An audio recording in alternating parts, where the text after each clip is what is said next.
आगामी रविवार को पेश होने वाले केंद्रीय बजट से अर्थव्यवस्था को रफ्तार देने और जीएसटी कानून में बड़े सुधारों की उम्मीद की जा रही है।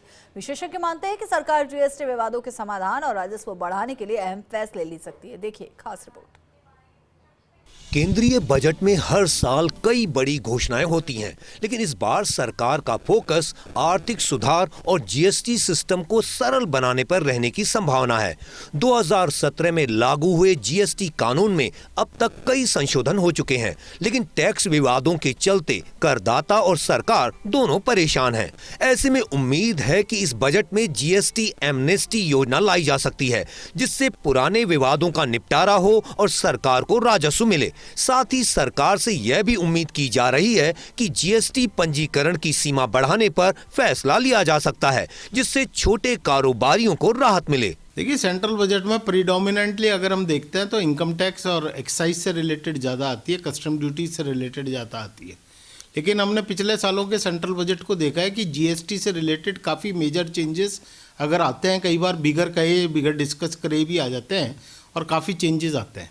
जीएसटी के जरिए सरकार के खजाने में लगातार बड़ा योगदान हो रहा है। दिसंबर महीने में जीएसटी से 1.74 लाख करोड़ रुपए का राजस्व मिला, जो पिछले साल से 6.1% ज्यादा है। हालांकि सरकार के सामने सबसे बड़ी चुनौती टैक्स चोरी रोकना और समय पर रिटर्न दाखिल नहीं करने वालों पर कार्रवाई करना है।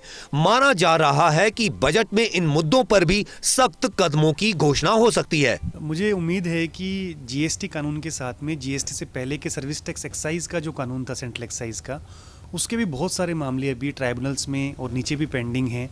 तो सबसे पहले तो सरकार उनको ख़त्म करना चाहेगी, क्योंकि बहुत सारी मशीनरी, बहुत सारे करदाता पुराने उनसे पीड़ित हैं। तो कोई एमनेस्टी स्कीम उसमें लाई जा सकती है, ऐसी उम्मीद हम कर सकते हैं। साथ में जीएसटी में इनिशियल ईयर्स में बहुत सारे डिस्प्यूट्स रहे, टेक्नोलॉजिकल प्रॉब्लम्स थी, करदाताओं के साथ भी जानकारी की कमी या टेक्नोलॉजी का अपग्रेडेशन इतना नहीं था, जिसकी वजह से बहुत सारे केसेस अभी भी पेंडिंग है।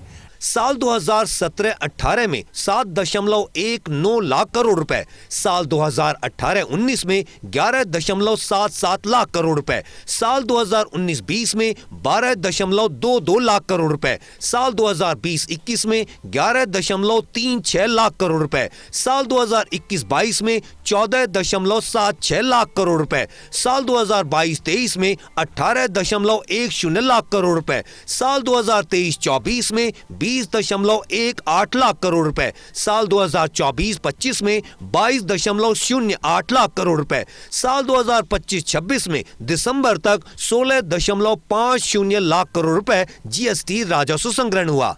सरकारी खजाने में योगदान देने में अप्रत्यक्ष कर और प्रत्यक्ष कर का सबसे बड़ा योगदान रहा है। मौजूदा स्थिति यह है कि अप्रत्यक्ष कर का दायरा बड़ा होने के बावजूद 22 सितंबर 2025 से जीएसटी 2.0 के माध्यम से जीएसटी दरों में की गई कमी और सुधार के लिए उठाए कदमों के बावजूद अभी तक जीएसटी राजस्व संग्रहण में अपेक्षित वृद्धि हासिल नहीं हो सकी है और जीएसटी संग्रहण की ग्रोथ पिछले साल की तुलना में केवल 6% के करीब चल रही है, जबकि प्रत्यक्ष कर के रूप में सरकार को 18.38 लाख करोड़ रुपए का राजस्व मिला, जो पिछले साल की तुलना में करीब 8.82% अधिक है। हालांकि आरोप यह भी है कि आयकर संग्रहण में यह वृद्धि बड़े आयकर रिफंड जारी करने में हो रही देरी का प्रमाण है। करदाताओं के रिफंड में अनावश्यक देरी के लिए आयकर विभाग ही नहीं, जीएसटी विभाग पर भी आरोप लगते रहे हैं। ऐसे में जरूरी यह भी है कि रिफंड को लेकर भी सरकार स्पष्ट नीति बनाए और रिफंड में होने वाली देरी के लिए जिम्मेदारी तय करे, जिससे सरकार पर देरी से देने वाले रिफंड पर देय ब्याज भार से मुक्ति भी मिल सके। 1 फरवरी को पेश होने वाले केंद्रीय बजट को लेकर जीएसटी कानून में सुधारों की भी उम्मीद की जा रही है। अब ये उम्मीद इस बजट में कितनी खरी उतरती है, ये तो बजट घोषणाओं के बाद ही पता लगेगा।